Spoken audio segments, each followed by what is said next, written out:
We have two very competing tones in our scripture today. One of this very comforting image of pulling a child into the midst, and one of attempted murder. My tone is probably not going to be the conciliatory and welcoming child tone today.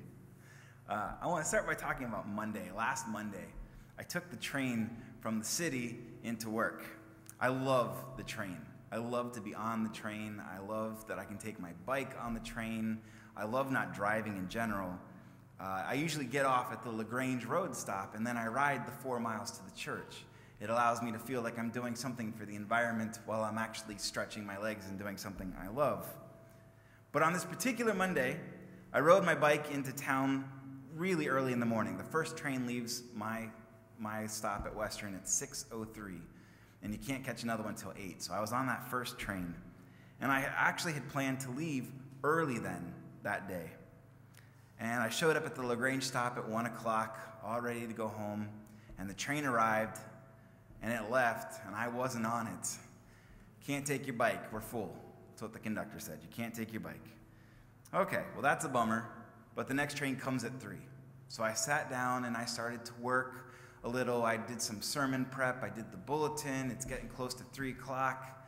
Train's late, like it always is. I'm still sitting there. Finally, the train pulls into the station. Train pulls out of the station. I'm not on it. As I was picking my bike up to come up the stairs, the conductor calls from another car, "No bikes, we're full." Okay, well now this really made me mad because the next train comes at 5:30 and you're not allowed to have a bike on that train, and I'm stuck. So I try to sweet talk my way onto the train, and very quickly it becomes apparent he's not having it. And so at this point, something in my head broke. All of the rage and the frustration and the panic that I was beginning to feel in my soul just came rushing out. Because this was the 3rd time this month Metra stranded me in LaGrange. The first 2 times I had worn biking clothes. They were in my bag, so I just had to change, and I biked the 17 miles home. But on this particular day, I was wearing a tie, a suit, dress shoes, and I didn't have biking clothes on me. It was a really overcast day, and I had these images of biking into city traffic at rush hour, and it was going to be dark. I had these images of my dress shoes, trying to keep them on the pedals for 17 miles, and I just snapped. I said things to him and told him to do things to his train that are simply not humanly possible. And when the train ghosted out of the station, I was left on the side of the platform feeling a little sheepish. My outbursts had helped me in the very short term. It made me feel more in control of my situation. It made me feel self-righteous and vindicated. But as my blood cooled, mostly what I felt was embarrassment. People saw me talking to that conductor that way.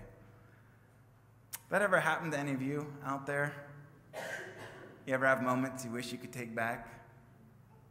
I'm a big sports fan, and I'm sure that Serena Williams wishes she could have back her moment. Faced with a stunning loss to a lower-ranked opponent, she threatened to do things with her racket that I know will wake that line judge up in a cold sweat for mornings to come. Even Roger Federer had a little fireworks display at the U.S. Open this year. Or how about LeGarrette Blount? Do you all know this kid, LeGarrette Blount? He's 22 years old, plays football for the University of Oregon. He's a running back, and I think he's pretty talented, but he spent the entire preseason going on and on about how Oregon was going to go undefeated, how they were going to win the national championship game, and how they were going to begin that streak by whipping up on Boise State, who is kind of a low-ranked team, not a big power in football. And Boise State manhandled them. His first game did not go well. He did not have a good day.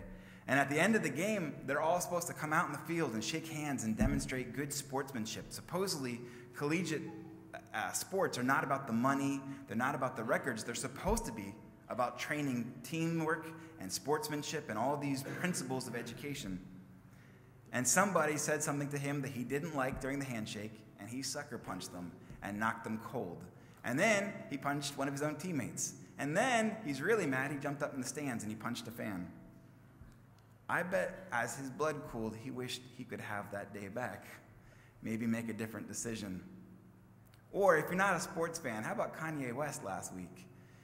Rushing up the stage to interrupt Taylor Swift's speech.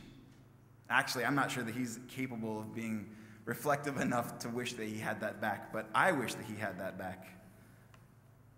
Life throws hard moments at us. That's what it does. It throws disappointments in our face. It dashes our expectations. It sticks us in a corner sometimes where we're panicked, or we're frustrated, or we're angry. That's just what life is going to do. And our biology wires us with a fight or flight instinct. It's a response. It's reflective. Can't even control it. This kind of trigger helped our species survive all kinds of evolutionary pressures over the millennia. But it can also be a real spiritual stumbling block for people of faith. Our spiritual predecessors in the Bible were certainly not exempt for this. They're actually really good examples to look at. King David is famous for his impetuous behavior, his bad decisions, and his sheepish apologies after the fact. Or how about the judge Samson of Samson and Delilah? Now I would challenge you to go read that section. It's the last judge in Judges. That's a guy that's got some impulse control problems. Or how about the disciples in today's lesson? Jesus is proclaiming that he's going to die so that he can rise in glory. And all they're thinking about is, which one of us is going to be in charge when this happens? Which one of us is going to be the greatest? Or if we leap ahead to the Passion, they get to a hard place where Jesus is arrested and the movement seems like it's crashing down and the Romans are finally closing in, and they run. They bolt. Instead of fight, for them, it's all about flight. How quick can I get away? And Peter spends the rest of his life trying to live with that decision. The prophet Jeremiah today in our lesson has learned that his life is in danger. It's kind of an obtuse piece of scripture because Jeremiah is this very long narrative. It's one of the only stories in the Bible, in the prophets at least, where it's first-person narrative often. And what we got today was a prayer. They call it Jeremiah's Lament. It's one of several in the book. And in this lament, he is telling God, I have just discovered that people are going to kill me. They are plotting actively to kill me. People from my hometown. These are people from his hometown. In this day and age, the villages were so small, he had to have known these people. He had to have known them well. Can you imagine the fear and the sense of betrayal that Jeremiah must have felt? The pain and the anger that must have just rocketed through his head. Jeremiah was called by God to a specific ministry. He wasn't just a man out in the wilderness. He was a man who had been set on a path by God. And so these people weren't threatening to kill just him, but were threatening to destroy his mission.